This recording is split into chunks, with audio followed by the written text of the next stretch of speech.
Terus saya ketemu di sono itu ziarah, terus ketemu peziarah juga orang laki-laki yang namanya Agus. Nah, posisi itu kan namanya saya orang bingung, butuh modal buat usaha lagi, buat itu ditawarin lah sama si Agus ini untuk tinggal ngangkat uang 7 miliar di daerah Alas Purwo.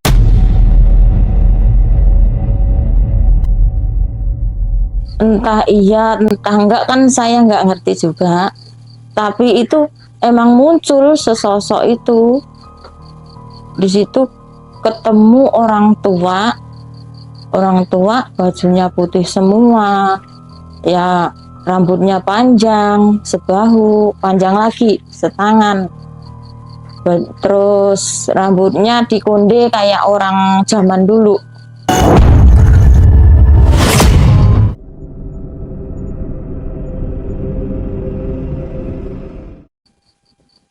Sobat Ekspedisi Kang Odeng, pada kesempatan ini kita kedatangan seorang narasumber dari Surabaya yang bernama Bu Indah. Bu Indah ini pernah mencari pesugihan, yaitu jenis pendohiran uang. Kita sambut narasumber kita. Assalamualaikum Bu Indah. Waalaikumsalam Bang Odeng. Gimana Bu kabarnya? Alhamdulillah sehat. Alhamdulillah.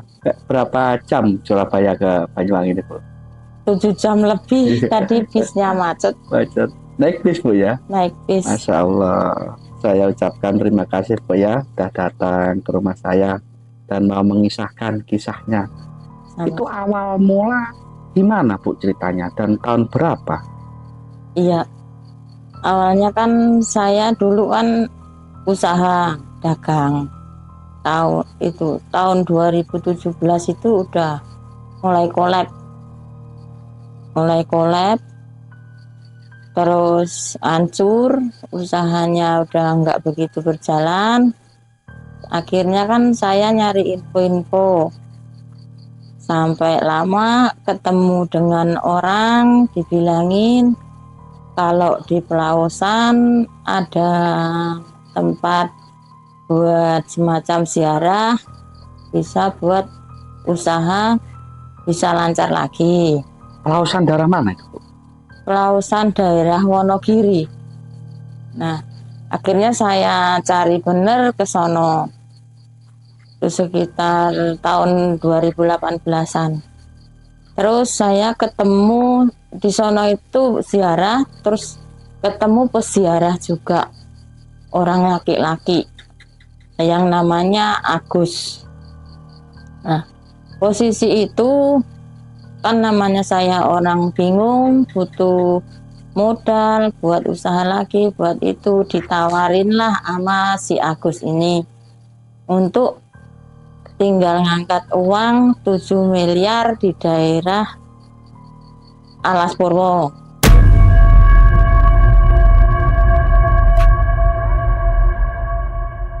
Nah, si Agus ini katanya butuh pendamping perempuan, ya syaratnya itu butuh pendamping perempuan yang tujuannya bisa sama, yang bisa sama-sama tujuan mencari harta kayak gitu. Akhirnya kan saya mau, tapi saya bilang kalau nggak ada biayanya apa gimana, soalnya saya udah nggak ada biaya waktu itu. Nah, dia bilang begitu. Iya, katanya orang itu udah saya maharin 525 juta. Itu yang 7 miliar itu tinggal ngangkat. Nah, gitu. Nah, setelah dari Pelausan, hari berikutnya saya diajaklah ke daerah Cirebon. Di makam, tengah makam, di pegunungan pokoknya. Siapa yang ngajak itu Bu? Yang ngajak Agus itu. Yang ketemu di Pelausan itu ya? Iya. Tapi itu katanya uangnya berada di Alas Purwo. Tapi kalau nemuin sosoknya ini di di Cirebon bisa gitu. Emang malam-malam itu juga ngelewatin sungai, naik gunung, makamnya itu berada di atas gunung. Di situ itu entah iya entah enggak kan saya nggak ngerti juga, tapi itu emang muncul sesosok itu.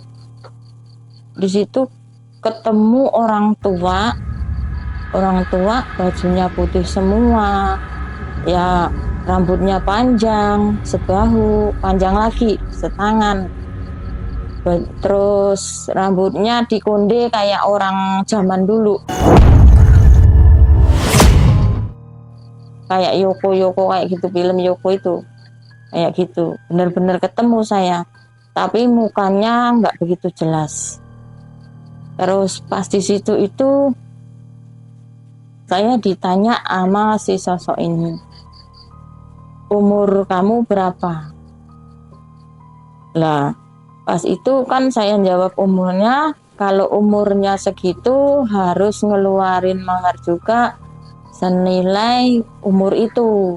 Kalau umurnya 38 ya 38 juta, kalau 40 ya 40 juta gitu. Lah kan saya jawab, kan saya nggak bisa kalau ngeluarin duit segitu, emang saya nggak punya. Terus si Agus ini bilang, nanya sama eyangnya, suruh manggil eyang sama sesosok ini. Kita itu yang ngobrol kayak sama-sama orang aja, tapi sosoknya ya sosok putih-putih itu. Itu tanya ada jalannya nggak antar yang untuk dapetin mahar ini, yang suruh nanya gitu. Nah, saya ya nanya, eyangnya jawab ntar ada jalannya gitu. Setelah itu udah diajak pulang, karena usaha saya kan jauh di Jakarta. Saya pulang ke Jakarta, si Agusnya ini ke Jawa lewat telepon.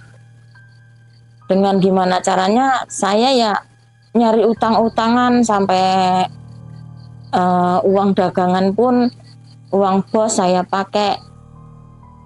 Kalau dapat duit ya langsung saya kirimin buat menuin mahar itu.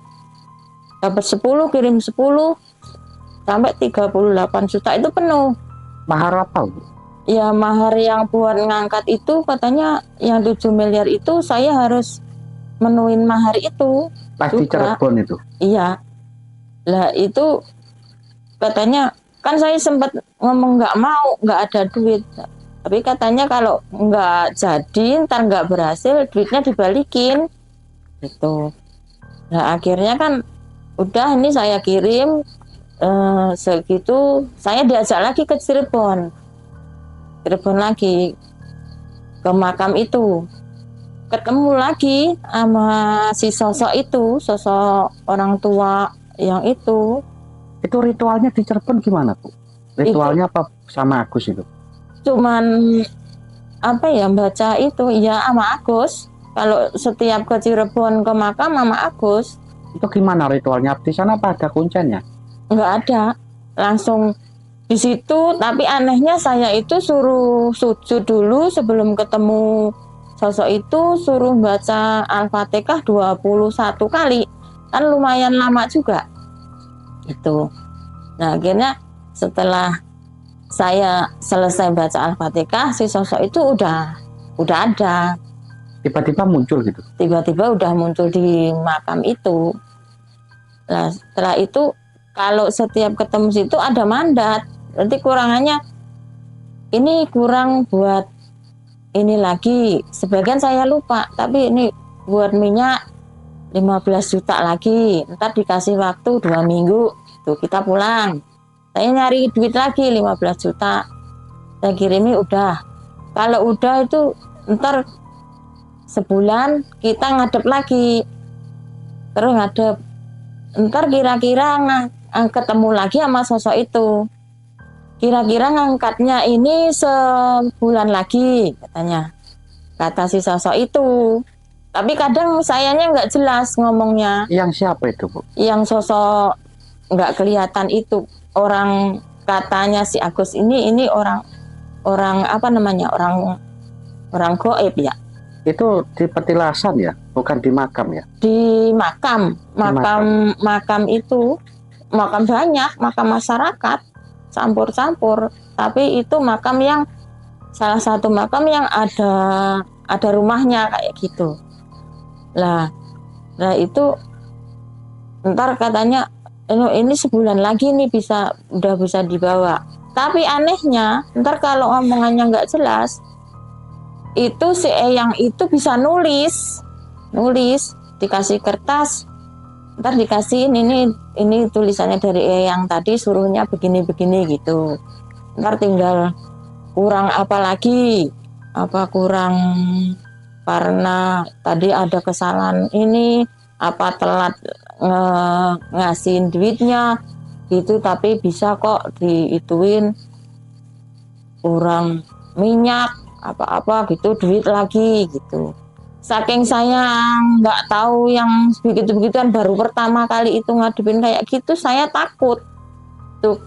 Kenapa saya selalu nurutin, setiap minta duit buat ini saya kasih, saya ini gimana caranya saya cariin utang-utangan ke sono kemari, sampai saya nggak berani dagang, utang numpuk. Itu karena saking saya takutnya kalau hubungan kayak gitu, ntar takutnya saya dimatiin apa gimana itu. Sampai berlarut-larut itu sampai setahun, sampai akhir-akhir kan saya usaha di tempat usaha udah ketutup, utang sono sini, ngambil dagangan nggak bisa, saya nggak dagang.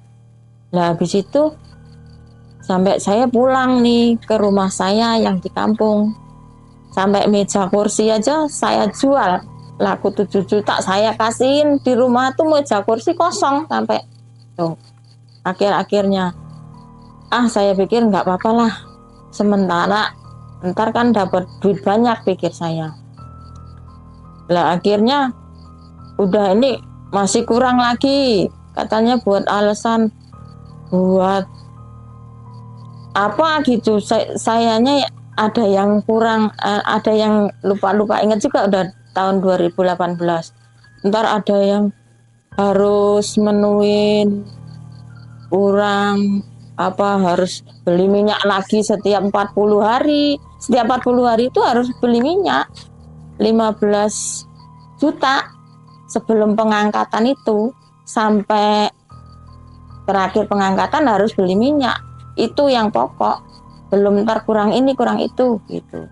Akhirnya rumah saya aja kejual. Akhirnya rumah saya ya itu yang minta kejual. Itu Agus apa sosok gaibnya itu? Dari Agus sosok gaibnya itu nemuin, ngomongnya saya nggak begitu jelas, akhirnya ditulis di kertas gitu, suruh baca. Ntar oh iya ini kurang. Gaibnya bisa nulis juga? Iya katanya bisa nulis katanya, tapi saya nggak lihat nulisnya itu, nggak, cuman dikasih nih kertas sama pulpen, tahu-tahu pulang udah ada tulisannya gitu, saya suruh baca gitu. Terus tapi setiap ngasih duit saya ngasihnya ke Agus ini, nggak ke siapa-siapa, ke Agus, transfer gitu. Nah tanah saya sampai saya jual, itu rumah saya jual sampai saya pulang ke rumah orang tua saya. Terus saya usaha lagi ke Jakarta nih, balik lagi ke Jakarta karena rumah udah dijual. Itu masih berlanjut. Saking sayanya ya pengen pulih lagi, terus ya takut, iya berlanjut. Terus poin terakhir kalinya buat ngangkat itu harus disediain mobil travel yang panjang yang tahun 2011 buat ngangkat duit itu. Nah kalau nggak dapat mobil tersebut harus diganti duit dengan 210. Saya di situ merasa lelah, udah nggak ada duit, sayanya nggak ada duit, sampai keluarga saya aja nggak tak urusin, anak nggak urusin. Pikir saya mau dapat duit gede ini, fokus ke situ terus. Lah, itu saya merasa lelah, capek. Ibarat kata di jalanan nyari orang mau utang duit. Tapi anehnya setiap biar baru kenal, apa temen, apa siapa, saya ngutang duit pasti dapat, pasti dikasih. Posisi setahun itu.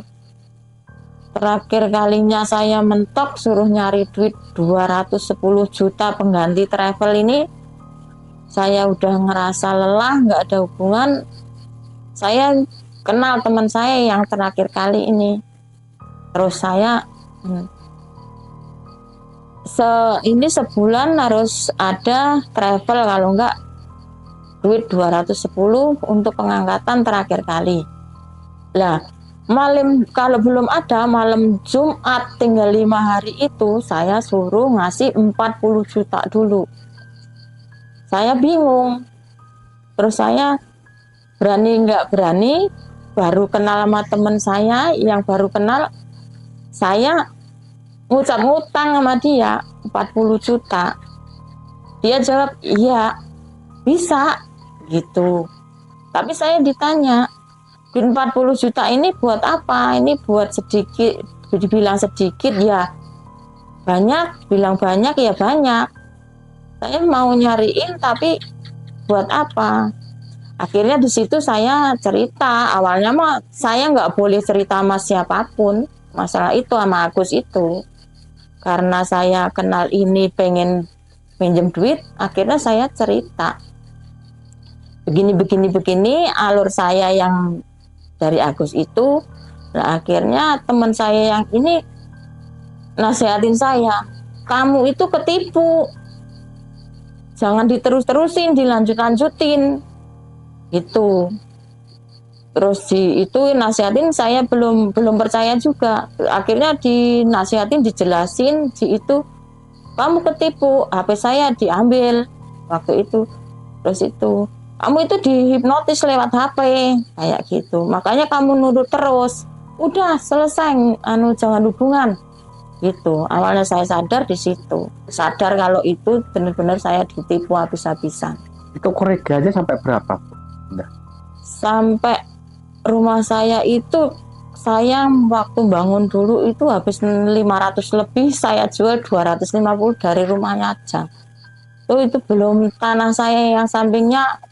Itu kalau dijual orang normal 200 juta laku, saya jual cuma 70 juta karena buat ngangkat itu. Yang tanah satunya kalau saya jual 150 laku, tak kasih 40 juta. Itu yang dari segi rumah sama tanah. Belum utang-utang saya yang dari bos-bos, teman apa semuanya itu, kalau 200 juta lebih. Taruh 200 juta lebih. Tapi kenapa Bu Indah itu waktu proses dibilangin Agus itu percaya ya? Saya nggak tahu, kayak saya itu rasanya kayak takut. Udah berhadapan kayak gitu, udah percaya karena saya ambisi juga mau dapat duit yang gede itu. Terus rasa takut, ntar takut saya kalau nggak nurut, berhubungan hal-hal kayak gitu, sayanya mati, anak-anak saya masih kecil gitu. Itu cuma rasanya rasa di situ. Saya jadi nurut, terus udah terlalu duit saya masuk banyak, jadinya ya itu sayanya akhirnya ya nurutin terus itu. Lucunya si Ibu Indah ini kan gini, sesosok gaib yang di makam di Cirebon itu kan, Ibu Indah itu bilang, tadi sesosok gaib itu malah minta uang. Iya, minta uang. Minta uang. Lah ini gaibnya wae dimintain uang, kok malah gaibnya minta uang kepada Ibu Indah? Iya, anehnya kan di situ. Ini bukan mencari pesugihan, malah gaibnya mencari uang kepada Ibu kan? Iya benar. Iya kan? Benar. Lah sosok gaib ini jangan-jangan itu manusia, bukan bangsa jin. Nah, makanya setelah sekarang saya sadar, berpikirannya begitu. Kalau waktu kemarin-kemarin saya cuman adanya rasa takut, bener-bener itu memang belum pernah ngalamin kayak gitu. Apa karena saya juga kena jampe-jampe apa gimana, saya juga nggak ngerti gitu. Jadi Ibu Indah itu dijanjiin sama si Agus. Agus itu orang mana aslinya? Orang Jawa Tengah. Jawa Tengah. Iya. Sesosok, ciri-cirinya gimana? Orangnya rambutnya itu botak, agak gemuk. Botak agak Tinggi. gemuk ya. Siapa Iya. tahu saudara-saudara kita yang di luar ketemu dengan yang namanya Agus itu, Bu, Iya. ya. Biar Makanya berhati-hati. iya, jangan sampai teman-teman kalau itu jangan sampai kayak saya gampang percaya sama orang, akhirnya begini. Ketemu Agus tadi di mana, Bu, tadi? Di Di Pelausan. Pelausan ya. Iya. Itu pas waktu ziarah dia menjanjikan bahwasanya dia itu bisa mengangkat uang lah ya. Iya. Dari alam gaib di Alas Purwo. Iya. Tapi nggak pernah itu ke Alas Purwo juga. Saya nggak pernah diajak. Malah diajak ke Cirebon. Ke Cirebon. Menemui yangnya ya, yang Yang gaibnya itu, itu. Ya, mungkin iya. itu setelan apa? Mungkin yangnya itu nggak ada makhluk kayak gitu bisa nulis pakai pulpen. Iya. Nah gitu kan logikalnya. Iya. Juga nggak mungkin makhluk itu malah minta uang sama kita. Buat apa dia uang di sana juga? Kan unik ya. Itu sobat. Semuanya itu untuk pelajaran. Pokoknya harus hati-hati untuk dunia sekarang itu. Sekarang itu banyak tipu menipu, Bu, ya. Iya. Makanya harus hati-hati. Kenal orang itu jangan semudah percaya dulu. Teliti dulu. Terus ditamati dulu. Itu orangnya gimana. Kalau bisa tanya-tanya tetangganya dulu. Kalau bisa didatangin dulu rumahnya. Orang ini bener enggak. Itu loh. Dicek dulu kebenarannya. Baru kita minta tolong. Jangan semudah kita di jalan kenal orang langsung percaya. Malah kita nanti dimanfaatkan. Uang kita malah habis. Waktu punya rumah malah gak punya rumah. Iya. Ingin kaya malah semakin Habis. miskin gitu, Bu, ya. Ya itu sobat. Ibu ini dijanjikan untuk pendorian uang, Bu, ya. Iya. Ternyata Iya. malah uangnya Ibu yang keluar semua. Yang dibawa semua Dibawa semua. Jadi sampai. ya si Agus tadi mendohirkan uang itu memang benar, tapi uangnya Ibu didohirkan kepada si Agus. Iya. bukan dari alam gaib ya. Dari uangnya Ibu didohirkan, diminta si saudara Agus tadi. Masya Allah, itu bukan ritual apa bukan pesugihan, Bu. Itu termasuk kalau kita tamati dari Penipuan. cerita Ibu, memang nipu, Bu, ya. Itu murni nipu. Kenapa nggak dilaporkan polisi aja, Bu? Ya saya bingung Pak Odeng. Orangnya juga udah nggak bisa dihubungin. Apa nggak tahu rumahnya? Nggak tahu rumahnya. Nggak tahu rumahnya juga. Rumahnya juga nggak tahu. Walah. Sampai sekarang juga nomornya itu udah nggak ada. Kalau tahu rumahnya kan enak, Bu, ya. Iya. Ibu ini percaya di jalan aja, Masya Allah. Ya itu sebabnya untuk pelajaran untuk kita semua, jangan semudah percaya sama orang yang baru kita kenal. Biarpun dia mengiming-imingi sesuatu apa angin segar, membuat kita terlena. Pokoknya hati-hati, nggak ada namanya uang di alam gaib itu gratis.